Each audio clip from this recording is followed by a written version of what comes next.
this is Daria, and this is the continuation of my answer to the question about how to make your arpeggios beautiful and effortless from beginner to advanced. And this is the second video in which I will show you some exercises that should help you along with your arpeggio journey. Let's start with this exercise. It doesn't matter which rhythm you play, you can do it as written or you can simply do it equal notes value, it doesn't matter. So the idea is you have a position, in this case it's a dominant 7 chord from G, G, B, D, F, and repeat the G. All fingers are used, same thing in the left hand. They will be mirroring each other. So finger 1 will be held, while the others will be doing arpeggio. One after the other, while one is holding.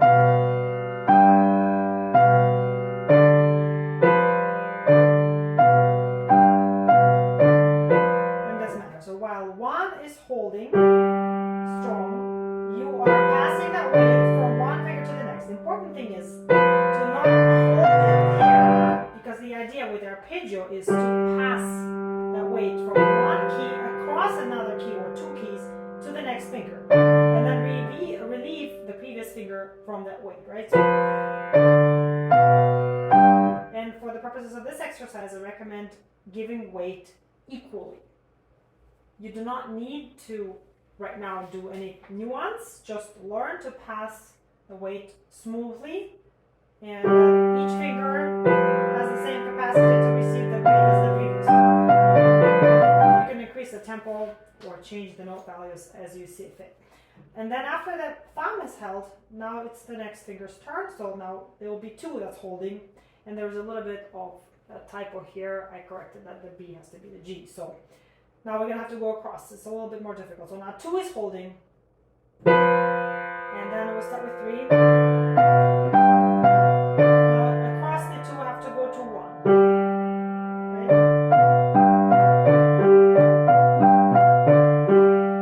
I'm going to show one more time slowly. 2 is holding. 1 across.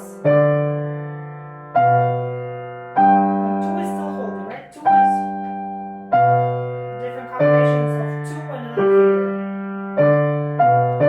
This is going to be a little tricky, but this again, the idea of arpeggio is to pass that weight across a certain distance, and in this case even across a finger. So this is a very important technical skill to learn. And then again we're going to switch to 3. I'm going to quickly demonstrate. Now 3 is holding.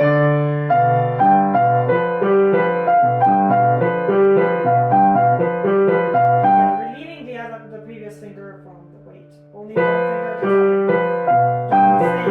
Don't stay like this.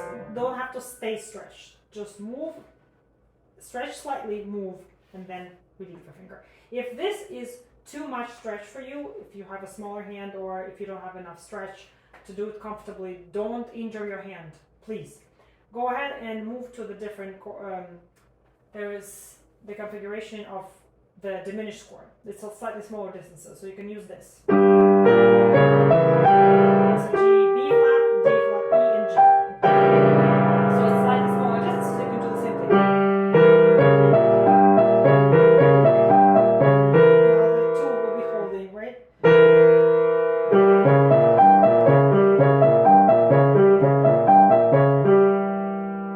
So you notice that the finger that holds is the same in both hands, but the note will not be the same in both hands. Just remember that.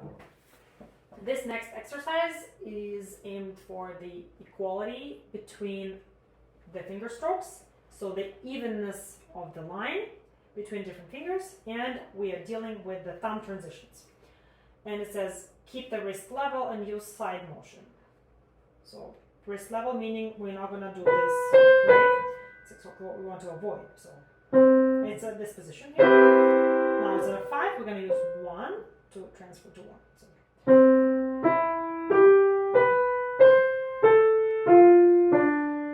Then up it goes like this, and down it goes C, A, F, D, and back to C. So let's try it a couple times.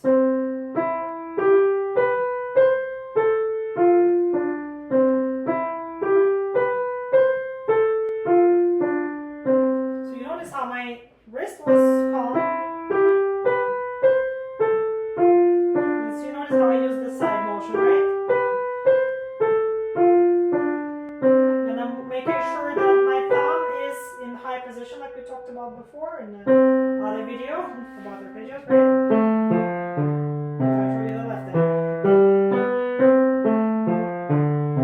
See, that's high position. This will be normal. We don't need that because that would make us do like wrist movement, right? When we don't want to.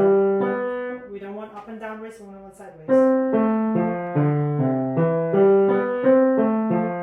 the other thing you notice I'm doing very smoothly, again repeating what I said in the other video, is that I'm opening my hand quite quickly but smoothly, right? So I played with thumb, and now my goal is for thumb to be here, so I need to open and prepare, and here, and now after this, my goal for thumb to be here, right? So I need to again close, right?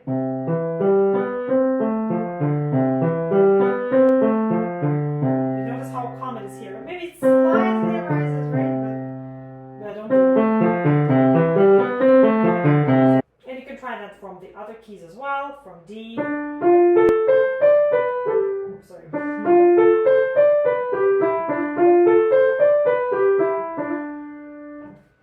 And from E. So it's just keep going. Same thing with the left. And you can do both hands at the same time if you wish.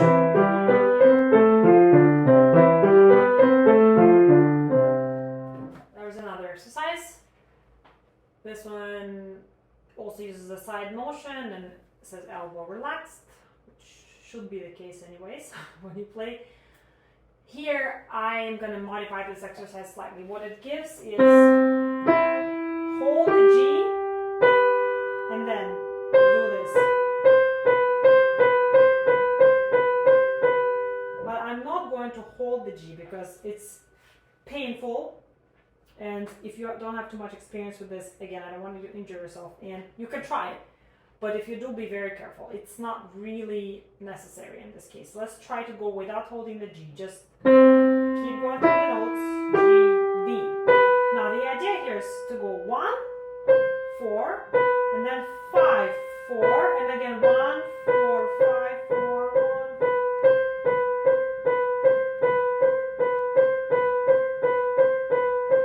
What's the idea here is to mask that thumb. So when you hear 5, 4 and 1, 4, they should sound the same. Like there is no big deal on playing the thumb here, right?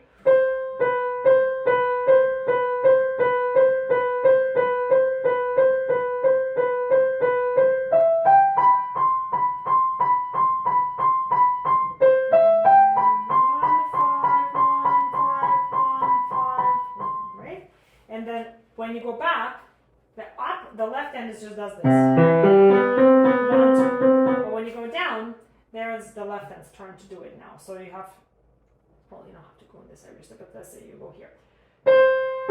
Again, you don't have to hold the 3, just.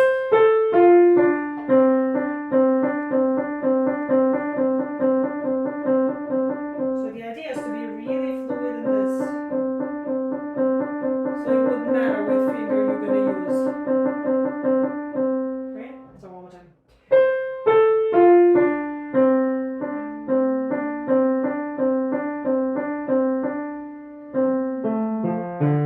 And again, side motion. And releasing it. And another exercise. This one is specifically for arpeggio patterns. There's A, B, and C of it. I'm just going to show you a little bit. Just the A, and then you get the idea. I'm going to show the left hand because you can see better. So what you have is the position of the C major chord, triad, and then we're going to recycle the notes of the triad back and forth, starting with this pattern, then C. And we keep the fingering consistent, so we're going to not use the 3 in the left hand. We are going to use always 5 or 1 on C, and then 4 on E, and 2 on G.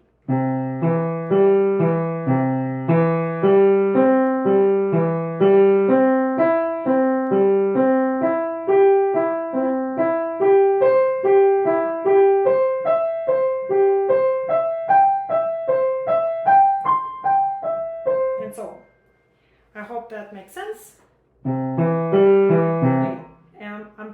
to hide the fact that I'm going over the thumb all the time, right? I'm gonna do as smooth as possible. My goal is to make transition, yes, effortless, but we will have to exude some effort in order for it to sound effortless. So basically the idea is to train your finger to quickly adjust for the thumb switch so it sounds smooth.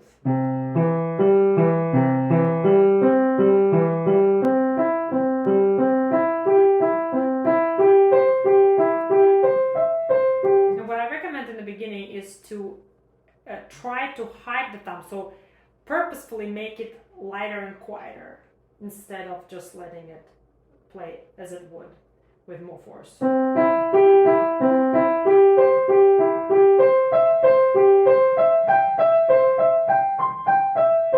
So this, in this case, we avoid the forefinger because we don't use it in this position.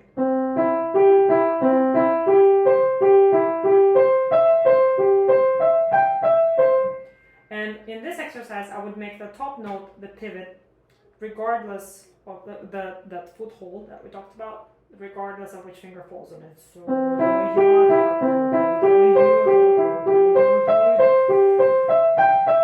that way your hand has some direction and it has some kind of a magnet to fall towards. The B exercise is just going to be this very similar, except now in a longer chunks. Now it's 7-note chunk. So 1, 2, 3, 4, 5, 6, 7. Now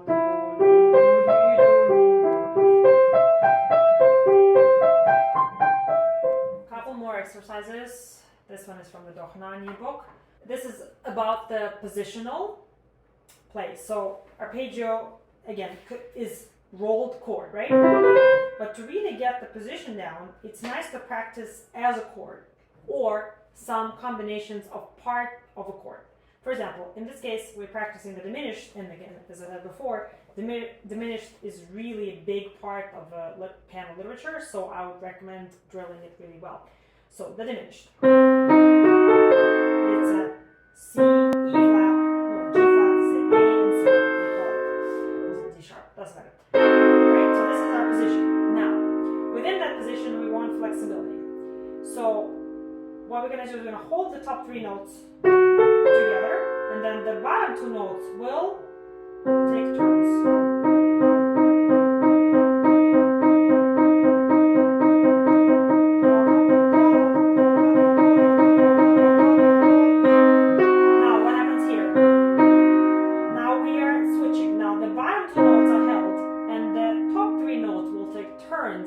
And one of them will be a single stop F sharp, and these two will be a double stop.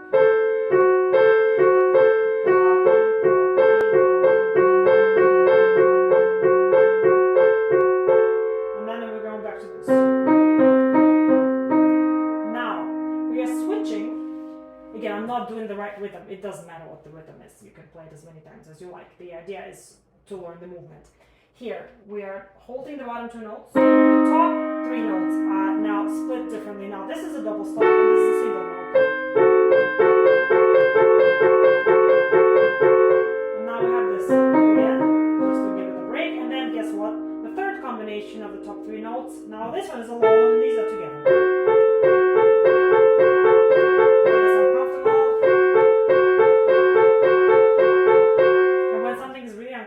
I notice that sometimes my leg or my other arm or my shoulder will do twitching because it wants to like get yourself in a more comfortable position. Try to closely monitor that and try to immediately stop that. So just focus on your fingers. And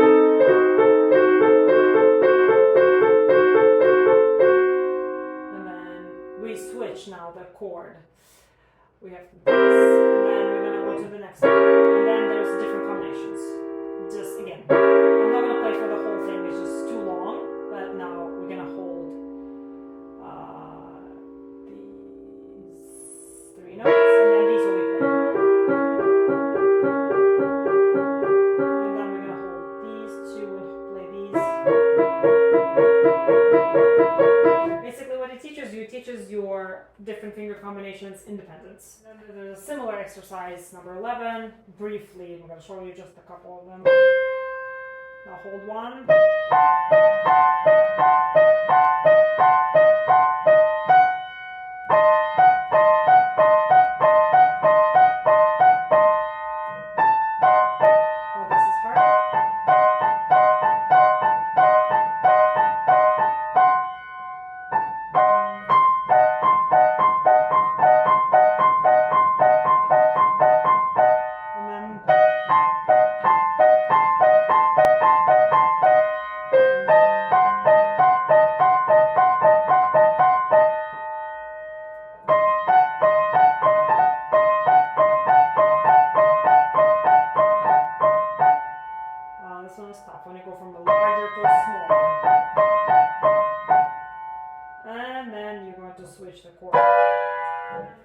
going to briefly demonstrate that Brahms exercise I showed earlier. It goes like this. So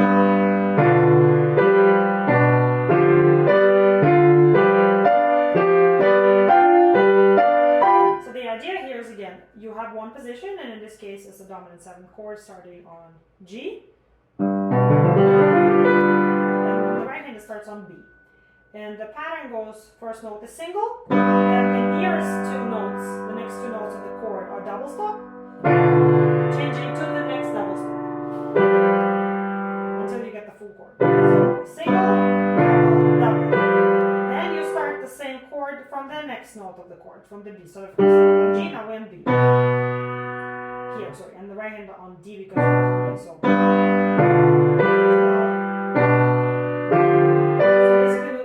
One note of the chord every time. And the same idea is to transfer weight now from double stop to double stop. Single, double, double. Again, I don't hold it,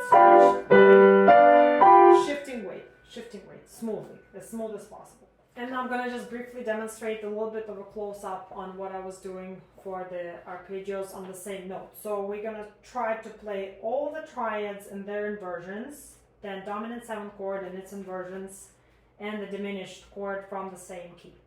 If you don't know what theory so well, I apologize, so you can try to see which notes I'm playing, because otherwise it's just really hard to follow along if you don't have the theory knowledge. So I apologize, maybe then for those of you who will be a little bit unfamiliar. So basically you're going skip, skip, skip, and then you're going to skip 2. Go back to C.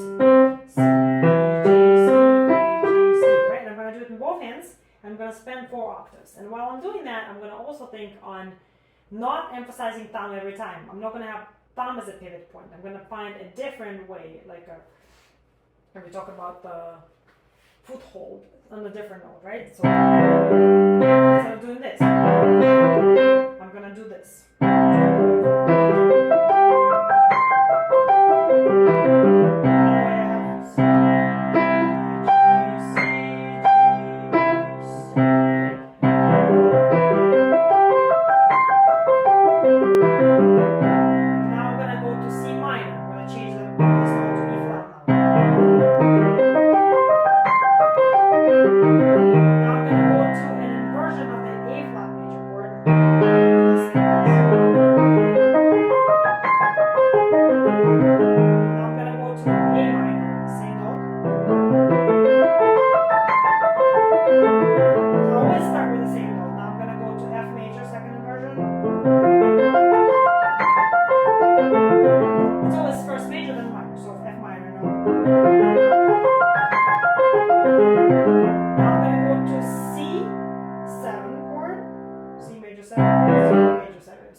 Dominant 7.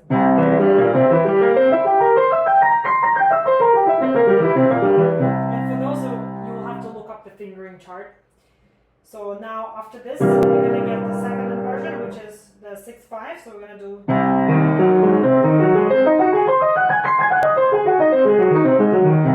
Sorry, first inversion. So now the second inversion is the 4-3. So we're going to do this.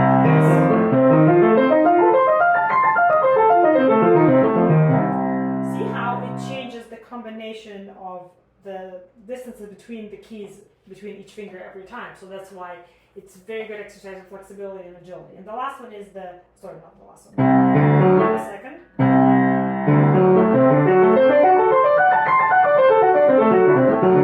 And then after that, the last one will be the diminished.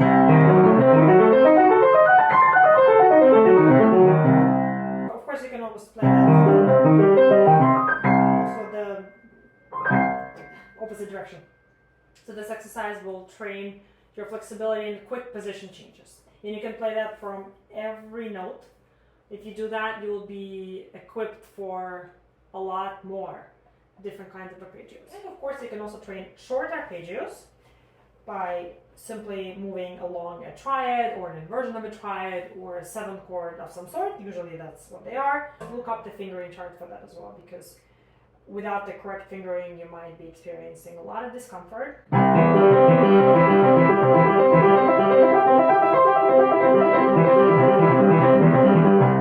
I will try that from all keys.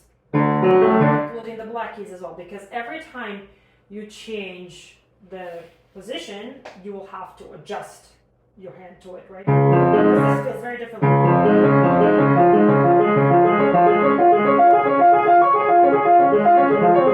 Specifically ups and downs, because these are higher, right? The black keys are higher than the white keys.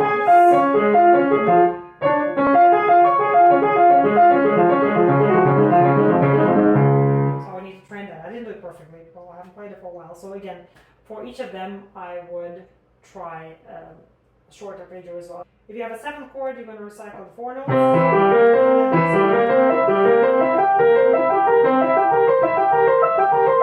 And so on. This is it for this video. Of course, I'm just touching the surface here. There are so many different exercises that you could be doing to improve your arpeggios that will never fit into any video, even if it was 10 hours long. I hope these will give you a good start and just give you an idea of how to improve certain movements and what to think about when you play them. Please leave your comments below. I hope this was helpful and I hope it answered the question that you had. Thank you for watching, as always, and supporting my channel, and stay tuned for more videos. Bye!